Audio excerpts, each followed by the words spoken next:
ఆయన కొంతమంది కార్యకర్తలు గాని, కొంతమంది మార్పులో ఉన్నారు. మాట్లాడితే పార్టీ నిలబడుతుంది.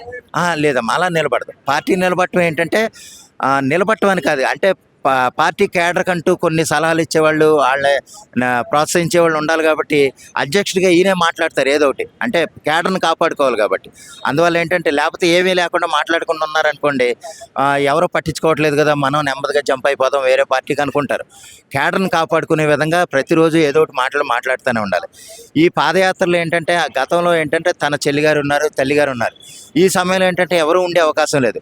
వాళ్ళ పార్టీలో ఉండేవాళ్ళు శ్రేణులు ఎవరన్నా ఉంటే ఉండొచ్చు, కానీ వేరే కుటుంబ సభ్యులైతే ఎవరు ఉండరు.